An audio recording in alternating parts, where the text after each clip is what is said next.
அனைவருக்கும் வணக்கம். இன்றைய ஆரோக்கிய தலைப்பில் நம்ம எதை பற்றி தெரிஞ்சுக்க போகிறோம் அப்படின்னா, வெண்டைக்காய் சாப்பிட்டா மூளை வளரும் அப்படின்னு சொல்லி நம்ம கேள்விப்பட்டிருப்போம். ஆனால் உண்மையாலுமே வெண்டைக்காய்க்கும் அறிவு வளர்ச்சிக்கும் நேரடியாக தொடர்பு இருக்குதோ இல்லையோ, சர்க்கரை, அனீமியா, ஆஸ்துமா, கொலஸ்ட்ரால், மலச்சிக்கல் இது மாதிரியான பிரச்சனைகள் எல்லாத்துக்குமே ரொம்ப ரொம்ப உதவியாக இருக்கக்கூடியது வெண்டைக்காய் தான். அது மட்டும் இல்லாமல் புற்றுநோய், நீரிழிவு, வயிற்றுப்புண்ணு, பார்வை குறைபாடு அப்படின்னு சகல விதமான நோய்களையும் தீர்க்கக்கூடிய சர்வரோக நிவாரணியாக இருக்கக்கூடியது தான் வெண்டைக்காய். ஸோ அப்போது எந்த அளவுக்கு வெண்டைக்காயில் சத்துக்கள் இருக்குது அப்படின்றத பாருங்கள். வெண்டைக்காயில் புரதம், நார்ச்சத்து, கொழுப்பு, கால்சியம், இரும்புச்சத்து, magnesium, phosphorus, potassium, sodium, vitamin C, vitamin B one, B two, பி6, பி9 அப்படின்னு ஏராளமான எக்கச்சக்கமான நன்மைகள் வெண்டைக்காயில் இருக்குது. ஸோ குழந்தைகள்லேருந்து பெரியவங்க வரைக்கும் வெண்டைக்காயை சாப்பிட்றது அவ்வளவு நல்லது. ஸோ ஒரு சிலர் பார்த்திங்கன்னா வெண்டைக்காயை விரும்பி சாப்பிடுவாங்க. ஒரு சிலர் அதில் இருக்கக்கூடிய வளவளப்பு தன்மையின் காரணமாக அதை விரும்பி சாப்பிட மாட்டாங்க. வெண்டைக்காய் அதுவும் குறிப்பாக கர்ப்பிணிகளுக்கெல்லாம் ரொம்ப ரொம்ப நல்லதுங்க. கர்ப்பிணி பெண்களுக்கு ரொம்பவே முக்கியமான அவசியமான ஃபோலிக் அமிலம் வெண்டைக்காயில் நிறைய இருக்குது. ஸோ வெண்டைக்காயோடைய சிறப்பே அதனுடைய அந்த கொலகொழுப்பு தன்மை தான். அதுதான் ஒரு சிலருக்கு பிடிக்காமலும் போகிறதுக்கு காரணம். ஒரு சிலர் பார்த்திங்கன்னா உண்மையிலே சொல்லப்போனால் அந்த வளவளப்பு தன்மையில் தான் வெண்டைக்காயில் அத்தனை மருத்துவ பலன்களும் இருக்குது அப்படின்னு சொல்லணும். அந்த வளவளப்பில் இருக்கக்கூடிய நார்ச்சத்து அல்சர் பாதிக்கப்பட்டிருக்கக்கூடியவங்களுக்கெல்லாம் பார்த்திங்கன்னா மருந்துங்க. அதை தவிர மலச்சிக்கல் பிரச்சனை இருக்கக்கூடியவங்க, வயிற்று உபாதைகள் இருக்கக்கூடியவங்க எல்லாருமே வெண்டைக்காயை நீங்கள் சாப்பிடலாம். வாரத்துக்கு 2-3 முறையாவது நீங்கள் வெண்டைக்காயை எடுத்துக்கோங்க. ஸோ இது உங்களுக்கு நிறைய பிரச்சனைகளை தீர்த்து கொடுக்கும். மேலும் பார்த்திங்கன்னா ஆன்டி ஆக்சிடென்ட்டுகளும் வெண்டைக்காயில் அதிகமாகவே இருக்குது.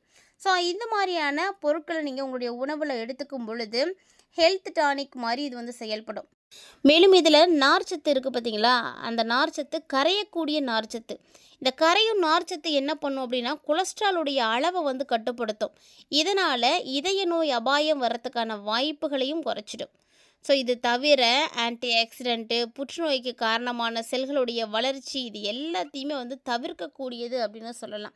ஸோ வெண்டைக்காய் சாப்பிட்டோம் அப்படின்னா கண்டிப்பாக எந்த நோயும் வரவே வராது. அதனால் வாரத்துக்கு 2-3 முறை நீங்கள் வெண்டைக்காயை எடுத்துக்கோங்க. குறிப்பாக குழந்தைகளுக்கு கொடுங்க. ஸோ குழந்தைங்களுக்கு பிடிக்க வைக்கிறது தான் பெரிய விஷயம். குழந்தைங்களுக்கு இந்த வெண்டைக்காயை கொடுக்கறது அவ்வளவு நல்லது. வெண்டைக்காயில் அதிகமாக விட்டமின் சி இருக்குது. ஸோ ஆஸ்துமாவினுடைய தீவிரத்தை குறைக்கிறதுக்கு இது ரொம்ப ரொம்ப உதவியாக இருக்கும். அதனால் ஆஸ்துமா இருக்கக்கூடியவங்களாம் அதிகமாக வெண்டைக்காய் சாப்பிடுங்க.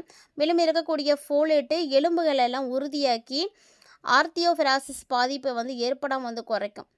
இந்த ஆஸ்டியோபெராசிஸ் அப்படின்றது எலும்பில் ஏற்படக்கூடிய வியாதி. இது ஏற்படாமல் தடுத்து நிறுத்தும். ரத்தத்தில் அதே மாதிரி சர்க்கரையுடைய அளவையும் கட்டுப்பாட்டில் வைக்கிறதுக்கு வெண்டைக்காய் தாங்க ரொம்ப ரொம்ப உதவியாக இருக்குது. ஸோ அடிக்கடி நீங்கள் வெண்டைக்காயை சேர்த்துக்கோங்க. உடம்புல எந்த நோயும் பெருசாக உங்களை பாதிப்படைய செய்யவே செய்யாது. மேலும் நமக்கு நோய் எதிர்ப்பு மண்டலத்தை சிறப்பாக செயல்பட வைக்கும். அதே மாதிரி நோய் எதிர்ப்பு சக்தியும் அதிகமாக்கி கொடுக்கும். ஸோ நோய் எதிர்ப்பு சக்தி அதிகமாக இருந்துச்சு அப்படின்னாவே எந்த நோயும் வரவே வராது. ஸோ அடிக்கடி சளி பிடிக்கிறது, இரும்பல் வர்றது, காய்ச்சல் வர்றது இது எல்லாத்தையுமே தவிர்க்கணும் அப்படின்னா நோய் எதிர்ப்பு மண்டலம் சிறப்பாக இருக்கணும். அதே மாதிரி எடை குறையக்கூடிய முயற்சியில் இருக்கக்கூடியவங்க தாராளமாக நீங்கள் வெண்டைக்காயை எடுத்துக்கோங்க. ஏன்னா உங்களுக்கு இது ரொம்ப ரொம்ப உகந்த காய். காரணம் இதில் அதிகப்படியாக இருக்கக்கூடிய நார்ச்சத்து தான். நல்ல நார்ச்சத்து இருக்குது. அதே மாதிரி குறைந்த ஆற்றல் தான் இருக்குது. ஸோ 100 கிராம் வெண்டைக்காய் எடுத்துக்கிட்டிங்க அப்படின்னா இதில் இருக்கக்கூடியது வெறும் 35 கலோரிகள் மட்டும்தான். அதே மாதிரி வெண்டைக்காய் சாப்பிட்டீங்க அப்படின்னா உங்களுடைய பார்வை திறனானது மேம்பட ஆரம்பிக்கும். ஸோ இது தகவல் பலருக்கும் தெரியாத ஒரு விஷயந்தான். பார்வைக்கு கேரட்டு தான் நம்ம எல்லாருக்கும் நல்லா தெரியும். ஆனால் வெண்டைக்காய் சாப்பிட்டாலும் பார்வை திறன் மேம்படுங்க. வெண்டைக்காயில் பீட்டா கரோடின் அதிகமாகவே இருக்குது. மேலும் வெண்டைக்காயில் இருக்கக்கூடிய பீட்டா கரோடின் கேட்ராக்ட் மற்றும் கிளாக்கோமா பிரச்சனைகளை எல்லாம் தவிர்க்கக்கூடியது. ஸோ வெண்டைக்காயை ரத்த விருத்திக்கும் உதவும். அனிமியா பேஷண்ட் எல்லாம் இருக்கீங்க அப்படின்னா வெண்டைக்காய் சாப்பிடுங்க. ஸோ கொனேரியா அப்படின்னு சொல்லக்கூடிய முழங்கால் வளைவு பிரச்சனைகள் இருக்கக்கூடியவர்களுக்கும் இந்த வெண்டைக்காய் தாங்க ரொம்ப ரொம்ப உதவியாக இருக்கும்.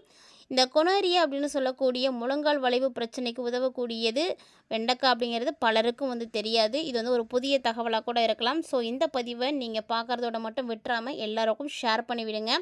வெண்டைக்காயை நீங்கள் கொதிக்க வச்ச தண்ணீரில் எலுமிச்சை சாறு சேர்த்து நீங்கள் ஹேர் வாஷ் பண்ணிங்க அப்படின்னா தலைமுடி ரொம்ப ஷைனிங்காக இருக்கும், நல்ல க்ளோவிங்காக தெரியும். அது மாதிரி நிறைய நன்மைகளை நமக்கு வெண்டைக்காய் கொடுத்துட்ருக்கு. அதே போல் வெண்டைக்காயை நீங்கள் தினசரி உங்களுடைய உணவில் எடுத்துக்கும் பொழுது நிறைய பிரச்சனைகளுக்கு தீர்வு கொடுக்குது. ஸோ வெண்டைக்காய் பளபளப்பான சருமத்தை கொடுக்கும். அது மட்டும் இல்லாமல் செரிமானத்தை மேம்படுத்தி கொடுக்கும். ஸோ இது மட்டுமா, வேறெல்லாம் ஒன்றும் செய்யாதா அப்படின்லாம் நீங்கள் யோசிக்கலாம். ஸோ வெண்டைக்காய் பார்த்தீங்கன்னா பல வகைகளில் நமக்கு உதவியாக இருக்குதுங்க. வெண்டைக்காயை நீங்கள் தொடர்ந்து சாப்பிட்டு வந்தீங்க அப்படின்னாவே கண்டிப்பாக இதில் வந்து நீங்கள் தெரிஞ்சுக்க முடியும். உடல் வந்து ரொம்ப பருமனாக இருக்குது, உடம்புல இருக்கக்கூடிய கொழுப்பை கரைக்கணும்னு நினைக்கிறவங்க எல்லாம் கண்டிப்பாக வெண்டைக்காய் நீங்கள் அதிகமாக சாப்பிடுங்க. அப்படி சாப்பிட்டீங்கன்னாவே கொழுப்பு தானாக வந்து கரைஞ்சிரும், வெளியில் வந்துடும். அதே மாதிரி காய்கறிகளில் முக்கியமான ஒன்றா இருக்கக்கூடியது வெண்டைக்காய். யாருக்கு அப்படின்னா சக்கரை நோய் இருக்கக்கூடியவங்களுக்கு. இதை சாப்பிட்டு வந்தீங்கன்னா உங்கள் உடம்புல இருக்கக்கூடிய சர்க்கரையினுடைய அளவு கண்டிப்பாக வந்து குறையும். அதே மாதிரி வெண்டைக்காயில் பெக்டின் வந்து அதிகமாக இருக்குது. ஸோ இது அல்சரை வந்து கட்டுப்படுத்துது. மேலும் இதில் இருக்கக்கூடிய நம்பகத்தன்மை கொடுக்கக்கூடிய பாக்டீரியாக்கள் அதிகமாக இருக்கிறதுனால இருதய நோய்கள் எதுவும் ஏற்படாது.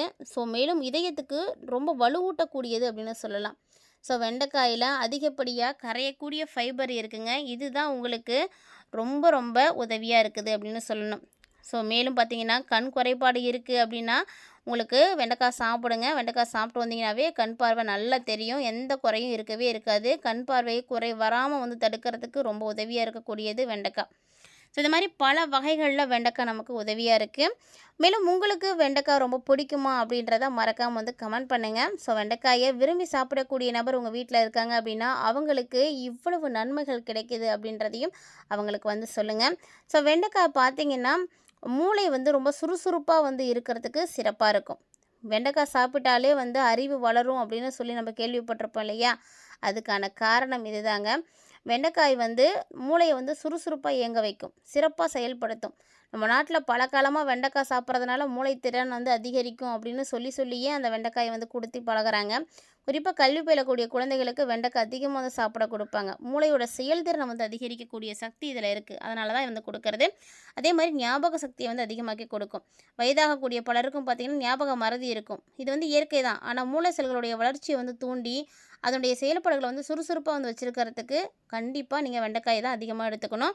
வெண்டைக்காய் எடுத்துக்கும் பொழுது புற்றுநோய் செல்கள் கூட வராதுங்க. ஸோ நம்முடைய உடம்புல மீண்டும் மீண்டும் புற்றுநோய் செல்கள் வளராமல் இருக்கிறதுக்கு வெண்டைக்காய் தான் உதவியாக இருக்குது.